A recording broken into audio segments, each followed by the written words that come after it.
ఈనాటి కథల్లో నిజము కాని అబద్ధం. నిజము కాని అబద్ధం అంటే ఏంటి అసలు? నిజము కాని అబద్ధం అంటే ఏంటో తెలుసుకుందామా మరి? ఓకే. మహారాజు ధర్మవర్మకి తెలివితేటలు గలవారంటే ఎంతో ఇష్టం అన్నమాట. ఎవరికి? మహారాజు ధర్మవర్మకి. ఒకరోజు సభలో ఒక విచిత్రమైన పోటీ ప్రకటించారు.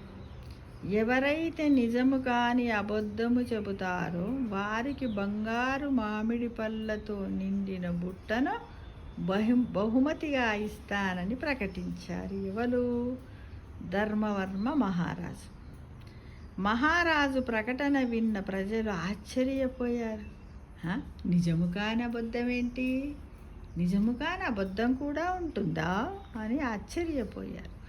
నిజము కాని అబద్ధం అంటే ఏమిటి అని అందరూ ఆలోచించసాగారు. అయినప్పటికీ బంగారు మామిడి పళ్ళ ఆశతో అనేక మంది సభకు చేరుకున్నారట. ఆ రోజు ప్రకటించాడు, ఒకరోజు టైం పెట్టాడు, అందరూ వచ్చారట. ఎందుకంటే ఏమో ఏదైనా చెప్తే అదే కరెక్ట్ అయి నాకే ఆ బంగారు మామిడి పళ్ళు ఉన్న పళ్ళెం వస్తుందేమో, బుట్ట వస్తుందేమో ఆశతో వస్తారు కదా, అలా చేరుకున్నారు అనమాట.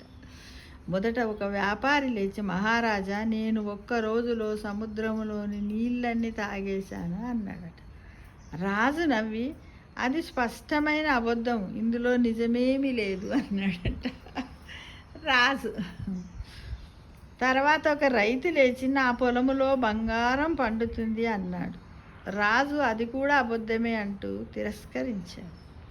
కవి, పండితుడు, సైనికుడు, మంత్రిల ఎంతోమంది సామాన్య ప్రజలు, అంత యువతులు, యువకులు, పిల్లలు అందరూ, మహిళలు, స్త్రీలు ఎన్నో రకాలుగా చెప్పారట. కానీ రాజు అందరి సమాధానాలను తిరస్కరించాడట. మరి ఏమిటది? మీ అందరికి ఆసక్తిగా ఉందో తెలుసుకుందాం. కొన్ని రోజులు గడిచాయట. ఒకరోజు సాయంత్రము చిరిగిన బట్టలు ధరించిన ఒక బిచ్చగాడు సభలోకి వచ్చిండట. ఒకరోజు అది అయ్యింది పోయిందంతా అబద్ధం అన్నాడు, అందరు వెళ్ళిపోయారు. తర్వాత ఒకరోజు సభ, మళ్ళీ ఊరికూరిగా సభలు జరుగుతాయి కదా, రాజు దగ్గర వచ్చాడట. అతడిని చూసి కొందరు నవ్వుకున్నారట. కానీ బిచ్చగాడు ధైర్యంగా రాజు ఎదుట నిలబడి నమస్కరించి, మహారాజా, నేను కూడా ఈ పోటీలో పాల్గొనాలనుకుంటున్నాను అన్నాడట.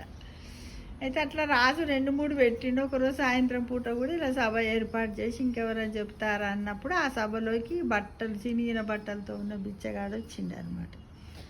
ఇంత ధైర్యంగా అన్నాడంట, నేను చెప్తా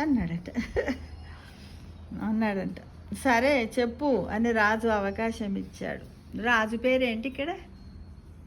ధర్మవర్మ మహారాజు కదా.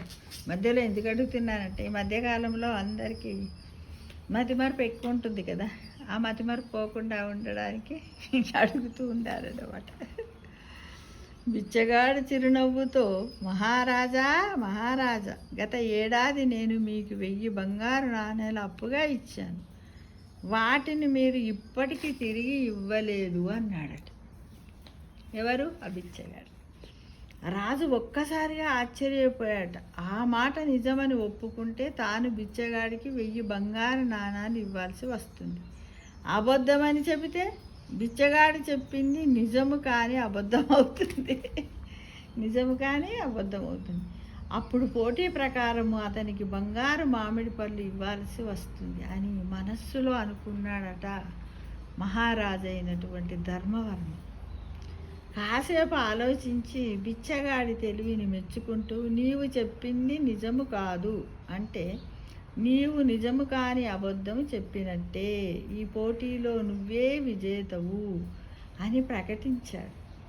ఇచ్చిన మాట ప్రకారము బంగారు మామిడి పళ్ళ బుట్టను బిచ్చగాడికి బహుమతిగా ఇచ్చాడు. సభలో ఉన్నవారందరూ బిచ్చగాడి తెలివిని అభినందించారు. బిచ్చగాడు ఆనందంగా బహుమతిని తీసుకొని వెళ్ళిపోయాడు. అంటే ఇక్కడ మీకు ఏమర్థమైంది మిత్రమా? చెప్పండి.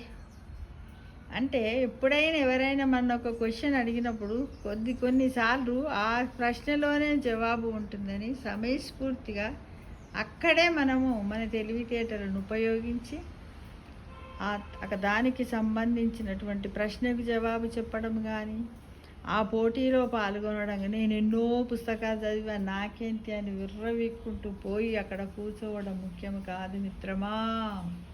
ఏంటిది?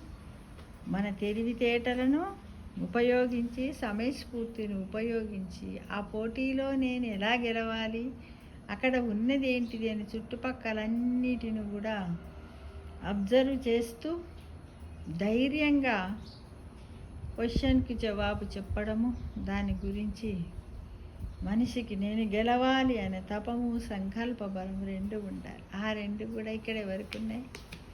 బిచ్చగాడికి ఉన్నాయి. కాబట్టి రాజు కూడా ఏం చేశాడు? తన అన్న మాట ప్రకారం, మాట తప్పకుండా సత్యమేవ జయతే అంటూ అసత్యం ఆడకుండా సత్యానికే ఎక్కువ విలువిచ్చి, హోదాను చూడకుండా ఆ బట్టలు చిరిగినటువంటి బిచ్చగాడికి తాను ప్రకటించినటువంటి బహుమతిని అందజేసి తన రాజధర్మాన్ని నిలుపుకున్నాడు. ఇదే రాజధర్మమని, నీతి శాస్త్రము, నీతి ధర్మము అనేది కదా. ధర్మం ఎప్పుడు పైననే ఉంటుంది, గెలుపు స్థానంలోనే ఉంటుంది. అధర్మం ఎప్పుడు కిందనే ఉంటుంది. అధర్మం పైన ధర్మం ఎప్పుడు గెలుస్తుంది. కాబట్టి ఇక్కడ రాజు ధర్మాన్ని గెలిపించాడు మిత్రమా. దీన్ని పిల్లలకు చిన్నప్పటి నుంచి కథలన్నీ వినిపించండి. మనకు కూడా అవసరమే, అందరికి కూడా కదా. మాట పోతుంది అనుకోకుండా. ఇప్పుడు చూడు, రాజు నేను మరి బిచ్చగాడికి ఇస్తే మరి ప్రజలు ఏమనుకుంటారని బాధ వల్లేదు తను. ఎందుకంటే ధర్మం ధర్మమే. బిచ్చగాడైనా, మహారాజైనా, తన మహారాణైనా, తన రాజకుమారుడైనా కూడా ఎవ్వరు గెలిస్తే వాళ్ళకి ఇవ్వాల్సిందే. కాబట్టి ఇచ్చి తన రాజధర్మాన్ని చాటుకున్నాడు కదా. చక్కటి కథ చూడండి. పచ్చని చెట్లు ఎలా ఉంటున్నాయో రాజధర్మం కూడా ఎప్పటికలానే ఉండాలని కోరుకుంటున్నా. సత్య మార్గంలో నడవండి, సత్యమే పలకండి, సత్యమే జయతే.